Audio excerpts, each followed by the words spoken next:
What's that? Someone calling me? Oh. Huh? All right, hold on.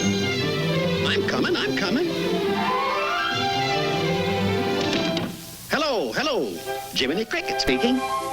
Jiminy, you've always wanted to produce a show. It's the boss. Yes. Well, how'd you like to help us put together a brand new animated film? Me? Yes, you. Make it a Christmas story and see if Mickey and the rest of the gang will come back and lend us a hand. Okay.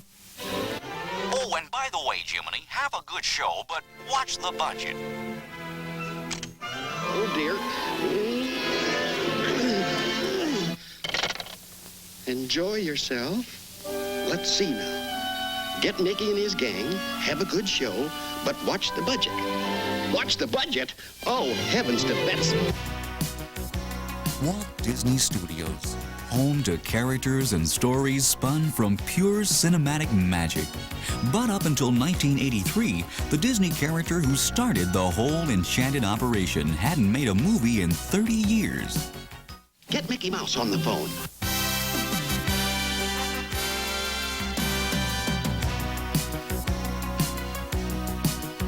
Rounding up an all-star animated cast for Mickey's Christmas Carol was only the beginning. A production team of artists and technicians would have to be gathered to create a film that would stand proudly next to the Disney animated classics of the past. Coordinating the team's efforts was the job of director Bernie Mattinson. Bernie started work in the studio mailroom the same year his star, Mickey, made his last big screen appearance in 1953. 30 years later, Bernie became the one person most responsible for Mickey's historic comeback. My job ostensibly was to just start the story going, get the individual pictures drawn, so we could see what we had. And then it became a thing where we have to get it right into production. So we had something like 3 or 4 weeks before we had to get it recorded and into work. I kind of felt my role was sort of a Tom Sawyer in a way, where you were giving out the paintbrushes to the animators and they were painting your fence for you, you know, and you inspire them to do it. One of the first decisions facing Bernie involved matching the personalities of Disney's famous characters with the familiar names in Charles Dickens' classic Christmas Tale. And when your audience knows your actors and story almost as well as you do, you want to be sure everyone is cast in just the right role. The main characters in the story, of course, are Scrooge McDuck and Donald and Mickey. And beyond that, we brought back Jiminy Cricket for the first Ghost, the Ghost of Christmas Past. And then we brought back the Giant from Mickey and the Beanstalk. And in a sense, Mickey and the Beanstalk, the picture itself was sort of a guide for us on this picture, which was a half-hour length. And so we took the Giant from that, and he played actually a contrast to Jiminy Cricket, who was so small, and he, on the other hand, was so large. And then Black Pete was brought in for the Christmas Future. And a lot of people don't even remember Black Pete, but he comes off pretty well, too. Then in the dance sequence, we have Daisy, which is young Scrooge's love life in the middle of the picture when he goes back in his past. And we bring in several little characters from past pictures, like Toad. He plays Fezziwig. So we tried places to bring old familiar faces back. I've located Mickey Mouse. He's at the country club. The country club? Why didn't you tell me? Call for Mickey Mouse. Call for Mickey Mouse. Oh! Don't bother me now, Pluto. I've got a phone call. While the cast was being assembled, Bernie Mattinson began the crucial process of assigning characters to the animators who would bring them to life during the coming months. Animators Glenn Keane and David Block remember this critical phase of the pre-production process. Bernie gets all the animators together in a room and we gather in a circle, and then he's got a name of each character in his hand, and he throws them all up in the air and we all dive on each other and fighting for it. Which one? I got Willie in. That's right, and I got Scrooge. Yeah. Certain animators are like actors. They just fit the part. And so that's what we try to do, cast it to a person who wants to do it, too. That's another thing. If he really wants to do it, it'll come off great. A true story. He would start you out on a character and you know, where he thought you might work out well, and if you found that, you know, if he liked your stuff and you found you enjoyed working on that character, that was great. I mean, he wanted you to enjoy what you were working on, because he knew he'd get the best performance out of you and out of your character if you really enjoyed that particular character. So that was all he needed to hear. If he found an animator that was very enthusiastic about a section of the movie, he thought, well, if that guy really wants to do it, then he's going to give me the best performance. And that's what made him a very special director. The animators are like your actors, and so you talk the scene to them. You get involved with the scene, and you try to probably sound even like the character, and you're trying to explain what kind of action you do. Mickey, for instance, this just trying to keep my hands warm, sir. He would be very nervous, and he'd say, just trying to keep my hands warm, sir, and he'd kind of sneak up there and quickly back to work. That would be Mickey. You know, he would never be stand up and tell him off or anything. Donald Duck would, but not Mickey. That's right, not Mickey. We all know Mickey's easygoing nature. Almost everyone has a storehouse of childhood memories featuring this thoroughly appealing personality. Look at all the wonderful things to eat. And from the first pose Mickey struck in his 1928 debut in Steamboat Willie, that special personality has captured the imaginations of audiences worldwide. Walt Disney explained his favorite cartoon creation as just a nice fellow who never does anybody any harm. Why, he's even been faithful to one girl, Minnie, all his life. Mickey is so simple and uncomplicated, so easy to understand that you just can't help liking him. Through 118 Mickey Mouse cartoons and 2 feature films, moviegoers not only understood this everyman of a mouse, they loved this uncomplicated hero. It was just this quality of constant, unassuming goodwill that made Mickey the perfect choice for the role of the overworked, underpaid Bob Cratchit in Mickey's Christmas Carol. While Mickey's personality remained unchanged over the years, his appearance evolved along with the constantly improving technique of the Disney animators. And befitting our perpetually youthful star, the artist chosen to animate Mickey wasn't even born when the mouse made his last movie. Well, in the animators, Mark Henn proved terrific when it came to Mickey and to Jiminy Cricket. He always wanted to do Mickey, and he hadn't animated very much before, and he had done a test that was very promising. So we said, well, try some. And he started doing it, and he just blossomed. And the Mickey we've got here, I think, stands up to the old pros of the past. And whenever an animator like Mark wants to take a look at how those past Disney masters might have handled a particular sequence or action, they come here, to the Animation Research Library. Contained in aisle after aisle are examples of Disney animation dating back to the studio's earliest cartoons. If it can be imagined, it's probably been animated, cataloged, and filed here somewhere. For an animator, the Research Library is a goldmine of resources and inspiration.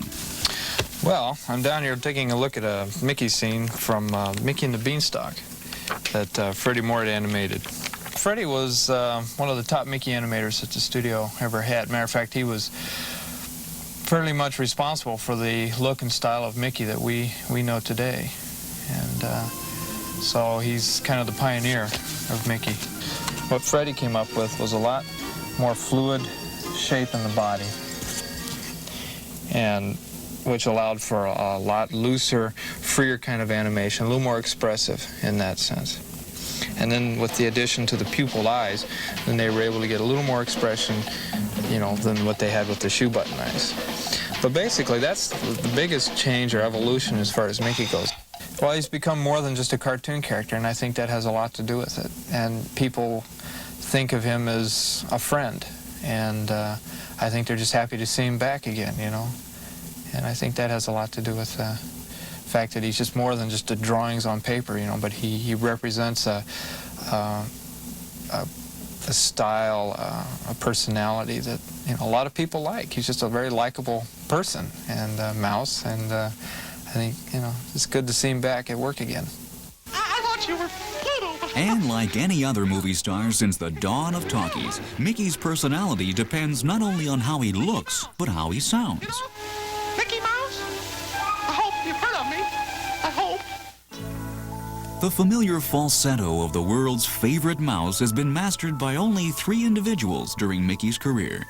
Disney sound editor Wayne Allwine, the newest voice of Mickey, is making his big screen debut in Mickey's Christmas Carol. Huh? What? Merry Christmas, Mr. Scrooge! Well, won't you come in? Here's my speaking voice. I go up a little bit higher and a little bit higher, and oh boy, there he is, right there. Now I can go higher. Or I can go lower. If you don't hit Mickey just right, here's an example. Oh boy, that's Mickey. Now if I go down here and go, oh boy, that's Mickey. Well, it's not quite right. Or if I go too high, oh boy, that's Mickey. It's not quite right. He sits in a very narrow area, and you've got to pinpoint him. Well said, Master Fred. I'm Mickey 3. I'm the 3rd person to do the voice, which implies to me there will be a Mickey 4. So somewhere out there's got to be somebody who will eventually fill my shoes as I filled Jimmy's. Start practicing. You never know. Nope, you never do. Wayne's predecessor was veteran Disney sound man Jimmy McDonald. Back during the making of Mickey and the Beanstalk, Jimmy too stepped into someone else's shoes.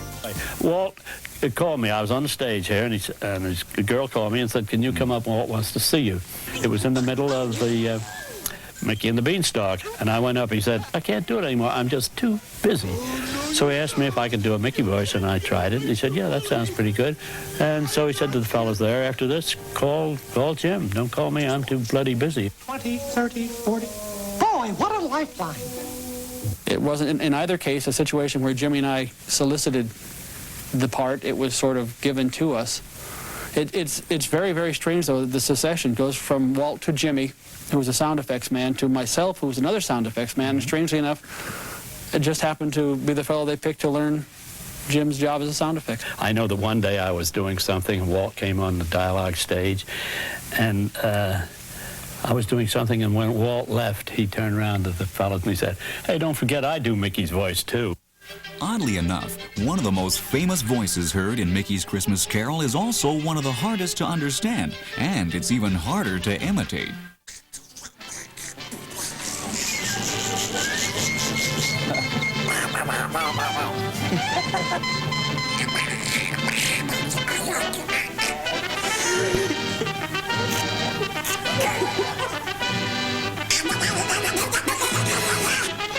In the cheek, huh?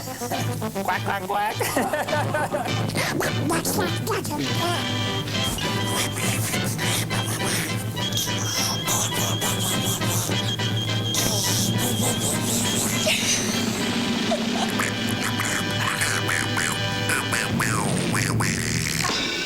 Nice try, folks. But no one rivals the original voice of Donald Duck when it comes to sounding mad. I never get mad. No, you never get mad. That's right. I'm an actor. You're an actor, and that explains it all. For Donald's entire 50-year showbiz career, Clarence Ducky Nash has supplied the unforgettable squawk behind the world's favorite feathered hothead.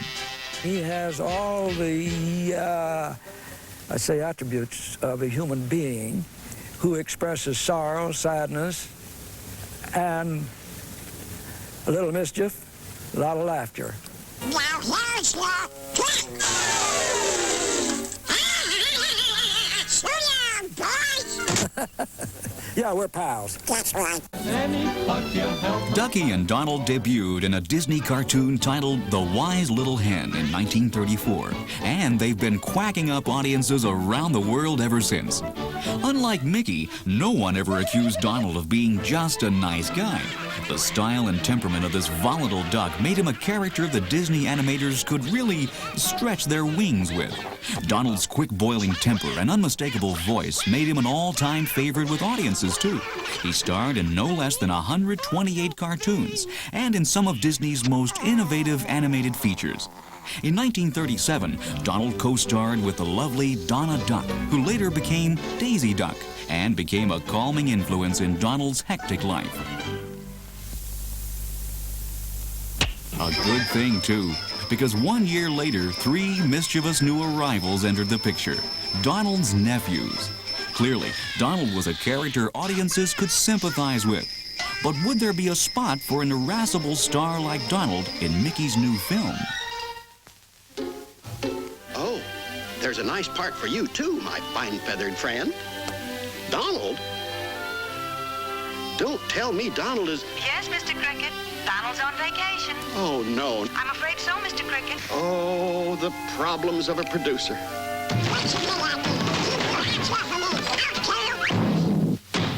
Don't show hand. Donald, how nice of you to return. Don't bother me, you little stuffed butterfly. I'm on my vacation. Donald, my boy, this show will be a vacation. With Donald about to be offered the role of Nephew Fred, the team turned its energy to the part of Ebenezer Scrooge. In an inspired bit of typecasting, the role went to Disney's money-loving star Scrooge McDuck. I did primarily Scrooge in the picture, and he became more fun as we got deeper into the movie, because in the early part of the picture he's supposed to be real crotchety and real miserly, and I found myself just getting into the character. I was sitting at my desk all hunched over so much because he was kind of in that attitude a lot. And then as he gets into the bedroom sequence where he's talking to Jiminy Cricket, I did all the Scrooges in that section, and he loosens up a little bit. And then at the end, when he gets the Christmas spirit, he's real happy. And I've enjoyed that more because he had more vitality, and he was a real go-getter at the end. And so I sort of used to go home in the early going with stiff necks, and by the end of the picture, he was in a good mood, so I used to go home in a good mood. The voice of Scrooge was provided by film and TV veteran Alan Young, who brought a special interest of his own to the production. I guess about 5 years ago, my partner and I, Alan Dinehart, wrote a comedy version of Dickens' Christmas Carol for records. And I did most of the voices. Alan did some, my other partner Alan did some. And we thought that was the end of it. Until one day I heard somebody was auditioning for the voice of Scrooge McDuck. And he said, "Could you teach me how to do a Scottish accent?" And I said, "Sure, I will." And I picked up the script, and it was something I'd written. So I called up the studios, and I said, "Won't you audition me too?" And they said, "Oh, would you like to do it?" I said, "Certainly would." And that was that. He always was a little peculiar and stubborn. I was born in Tynemouth and moved to Edinburgh when I was about 6 years old, raised in a Scottish community, and I fought to get rid of my accent when I came to America. And now I can get it back fairly easily. Why's this world coming to Cratchit? You work all your life to get money, and people want you to give it away. Bah humbug to Christmas. And that's Scrooge McDuck. Oh, he's naughty, he's nasty, but he changes. I worked on Scrooge, Donald, and Jiminy. And Jiminy's just a real bright, perky kind of character, and he's a good contrast to Scrooge, especially in that part of the picture where they're in the bedrooms. Jiminy is trying to sort of instill some Christmas spirit into him, and Scrooge is just the cynic. Why, I'm the ghost of Christmas past. Oh, I thought you'd be taller. Listen, Scrooge, if men were measured by kindness, you'd be no bigger than a speck of dust. Kindness is of little use in this world.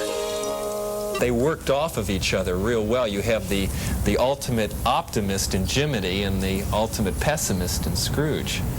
And you worked on Goofy and Willie. Yeah. Well, Goofy was a challenge. There was a challenge in every character in this picture because of the part the character was playing sometimes didn't meet up exactly to the part the character was. You know what I'm saying? Like Goofy is a fumbling, bumbling idiot type of a character, but he had to play Marley, who has to scare Scrooge somehow. And so that was a big problem. You know, how are we going to get this funny character to be frightening to Scrooge? And that was, I think we handled it successfully. Ebenezer, remember when I was alive, I robbed the widows and swindled the poor? Yes, and all in the same day. Oh, you had class, Jacob. Yep. No, I was wrong. And so as punishment, I'm forced to carry these heavy chains through eternity. Maybe even longer. There's no hope. I'm doomed. Doomed. And the same thing will happen to you, Ebenezer Scrooge. No, it can't. It mustn't. First, you have to look at Goofy. You have to see a picture of what the voice you're depicting. And then you say, well, now, he's only got 2 teeth in front, but they stick out. So you stick your teeth out so you get that sort of a funny sound, you know. And then you try to come up with different kinds of laughs. Gosh, you know, the kind he does. Or whatever the laugh might be. But you always have to remember that you are doing the character they're drawing on the screen. And you have to overact. Yep. A big plus for the animators is being able to watch the actors as they record their character voices. For me, getting to know Will Ryan doing Willie was really helpful. Just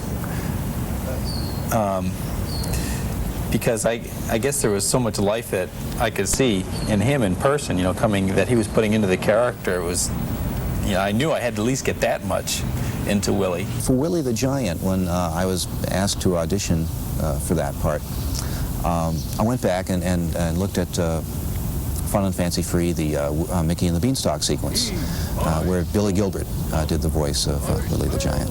Well, one of the lines, for example, was Scrooge is describing some food that's surrounding him, so I thought it would be nice to pull a line from the original film and have Willie say, and don't forget the chocolate pot roast with smashio.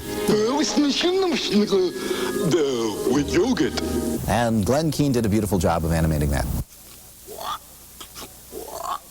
It's not vital that you look like a complete idiot when you're doing these voices, but it does help. It really does, because, and it's one of the few chances to really be a ham actor and get away with eating the scenery. Hi, Jiminy. What's up? Oh, yeah, what's up? Oh, glad to have you fellows aboard. Now, here's the scoop. I'm producing a show, and you 3 boys are my stars. Now, we'll start from the beginning. Oh, that's a good place to start. With the addition of music, sound effects, and the pre-recorded character voices, the illusion is complete as one of the world's best-loved holiday tales comes to life. After countless hours of story sessions, thousands of drawings, sketches, and painted cells, and lots of late nights at the studio, the return to the screen of the world's most popular mouse is finally a reality. Oh, thank you, sir. The resulting film is a classic addition to the fabled Disney heritage. And for Bernie Mattinson and his talented staff, Mickey's Christmas Carol is also something more. I think we're all basically kids that work here. It's it's sort of one of those enchanted cottages, you know? And I don't think we ever think of ourselves other than kids. And I look at executives walking by and they have these nice suits on and so forth, and I'll think, what are those guys working here for? This is for us kids, you know? And God blesses everyone. And so the story ends. Fade out, the end. Whew. What a job.